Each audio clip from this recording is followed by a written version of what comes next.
غزة كانت مدينة عادية، الصبح بدري شوارع مليانة ضحك وقهاوي مليانة دوشة وأسواق مليانة ريحة بهارات ومدارس بيتبني فيها حلم أجيال. وفي أكتوبر 23 محدش كان يتخيل إن كل الأصوات دي هتتبدل لألم ودموع. كل الأصوات دي هتبقى ذكرى. وفي 7 أكتوبر المقاومة الإسلامية حماس أعلنت إن كتائب القسام استولت على المستوطنات اللي موجودة في قطاع غزة، والحركة دي اتسمت ساعتها بطوفان الأقصى. وساعتها حماس أكدت لنا إن الحركة دي كانت ضرورية علشان توقف المخطط الإسرائيلي واللي كان هدفه ينهي حاجة اسمها قضية فلسطينية، وإنها تفرض هيمنتها على المسجد الأقصى، وإنها تقضي أو تفرض حصار تام أو حصار مشدد على قطاع غزة. وبعد حركة طوفان الأقصى كان متوقع جدا إن إسرائيل ترد على المقاومة بنفس طريقة الرد، يعني مثلا يستهدفوا أماكن عسكرية أو أماكن هم شاكين إن المقاومة ممكن تبقى فيها. بس للأسف ده ما حصلش، لأن المخطط الإسرائيلي ما كانش دوت هدفه. وإسرائيل من هنا تبدأ تكتب جرائمها بإيديها واستهدافها للمواطنين وأكتر للمساجد والمستشفيات، وده علشان إن هم ما كانوش عايزين يقضوا على المقاومة كتنظيم عسكري، هم كانوا عايزين يقضوا على عرق كامل. وبعد 7 أكتوبر بيومين، يوم 9 أكتوبر تحديدا في حي الرمال، كان حي من أجمل أحياء غزة، حي شوارعه ضيقة، أطفاله اتعودت على لعب الكرة الجميل اللي بيبقى فيه. بس للأسف الاحتلال كان ليه رأي تاني، لأن القصف ما كانش طبيعي، القصف كان وحش. صواريخ بتنزل من كل حتة ومباني بتنزل زي الورق، والأمهات اللي بتشيل عيالها وبتجري بيها في الشارع، والأطفال اللي ضاعت من أهلها، والجيران اللي بيحاولوا ينقذوا بعض بس للأسف مش قادرين، والناس اللي بتنزل من بيوتها جري بس للأسف ما قدروش إن هم يهربوا من القصف دوت، إن القصف كان في كل حتة. والاهالي اللي حتى حاولت تساعد ما عرفوش علشان ما فيش حتى معدات تساعدهم. في مشهد ورانا ازاي الشوارع البيضاء ممكن تتحول في لحظه واحده لبركه حمراء، واصوات الاستغاثه ما وقفتش، امهات بتصرخ وهي حاضنه اطفالها وهم مش مصدقين ان اطفالهم خلاص كده ماتوا، وبيشدوهم وياخدوهم في حضنهم لاخر مره، في مشهد بيقطع القلب. الشهداء اللي كانوا في الشوارع كانوا كتير، وكانت أشلاءهم مرمية في كل حتة، بس اللي كان أكتر بجد كانت الناس اللي استشهدت في بيوتها، لأن الحي كله اتسوى بالأرض، وأسر كاملة محدش منهم قدر ينجو، وذكرياتهم كأنها اتمسحت حرفيا. وكل شارع بقى فيه قصة حزينة، وكل شخص واقف شايل معاه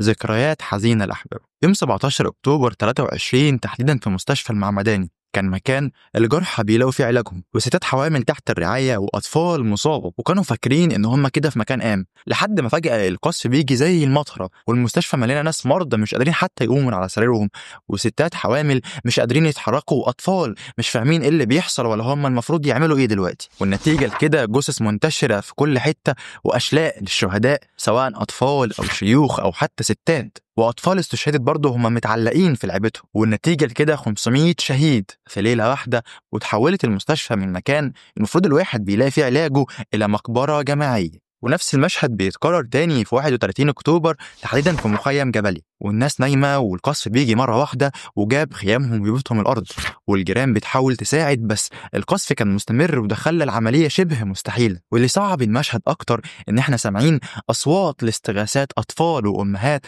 بس محدش قادر يساعدهم. تقدر تقول إن في اليوم دوت عائلات اتمحيت من على الأرض، والمخيم اللي مرة واحدة اتملى بناس هربانة من القصف تحول لمقبرة جماعية راح ضحيتها 400 شهيد لقصف غير مبرر من الصهاينة استهدفوا فيه المواطنين الغير مسلحين. وفي 18 نوفمبر في مدرسة الفخورة، المدرسة اللي اتملت ناس لاجئين خسروا بيوتهم في الحرب وكانوا قاعدين في المدرسة دي بيأتمنوا فيها، الأطفال في الحوش بتلعب وأمهات بتعمل أكل ورجالة بيتصرفوا ويشوفوا هيجيبوا أكل منين أو حل للمشكلة اللي هم فيها دي. ومرة واحدة الحوش بيتملي جثث لأطفال راحوا شهداء نتيجة القصف دوت، و200 شهيد راحوا في لحظات، والكتب اللي كانت غرقانة في دمهم تشهد بده. وجرائم الاحتلال توالت على هذا المنوال زي مجزرة حي التفاح وحي الزيتون والجامعة الإسلامية، واللي أوحش من كده وأبشع منه الحصار اللي عملوه على مستشفى ناصر، واللي كان آخر أمل لمصابين على السرير بيموتوا حرفيا من الدواء، وأطباء بتعمل المستحيل من غير كهرباء. والحصار كان حرفيا جريمة ضد الإنسانية، ستات حوامل بتولد من غير مخدر، وأطفال بتموت من الجوع والبرد، وكبار سن بيموتوا من البرد وقلة الرعاية، وأطباء تحت التهديد ممنوع إن هم يقوموا بوظيفتهم. وتحولت المستشفى برضه من رمز للأمل والعلاج إلى رمز للموت والمعاناة. وإزاي لوم المقاومة على أحداث 7 أكتوبر هو أحد أخطر أسلحة إسرائيل، وإزاي السردية دي بتساعد إسرائيل في إنها تبرر الإبادة الجماعية من جريمة إلى ضرورة عسكرية. فتعالى نفهم يعني إيه إبادة جماعية وإزاي الدول بتتهم بكده. وصلنا لكتاب إيست ويست ستريت واللي كتبه المحامي والباحث البريطاني فيليب سانز وعضو أحد المحامين في جنوب أفريقيا في قضية الإبادة الجماعية ضد إسرائيل. بيحكي فيه قصة تطور القانون الدولي الإنساني بعد الحرب العالمية الثانية. سانز بيوضح إن إزاي الدول بتتهم بكده، وإن الدولة لازم تثبت إن هي ارتكبت الجرائم دي أو ارتكبت الإبادة الجماعية دي عن قصد، واللي كان هدفها الإبادة الجماعية زي في حالتنا النهارده الاحتلال الصهيوني. لأن زي ما احنا شفنا إن إسرائيل كانت تقصد الإبادة الجماعية،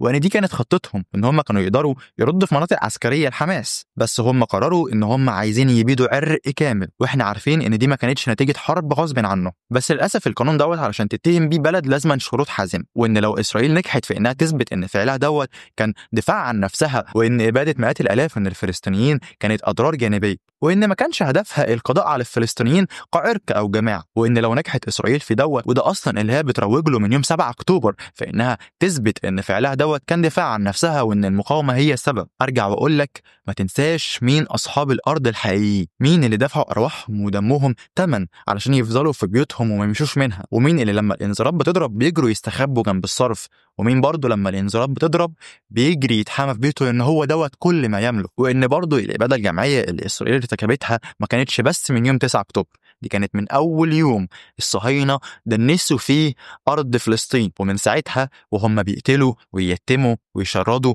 أطفال ونساء ورجال من بيوتهم. وإن غزة علمتنا إن الواحد ممكن يستحمل أي نوع أذى، لكن ما يقدرش يستحمل إنه يتنسي، لأن صعب جدا تشوف دم الأطفال والشهداء دول كلهم وتفضل ساكت وما تقاومش، حتى لو هتقاوم بمقاطعتك، لأن غزة قضية إسلامية إنسانية، ولو سكتنا عليها فاحنا خسرنا كل حاجة. وفي الآخر اتكلموا عنهم وعن تضحيتهم ورجولتهم وصبرهم، وبرضه ما تنسوش تدعوا لهم، والأهم من ده كله إنك ما تنساش تقاطع. وبس، سلام.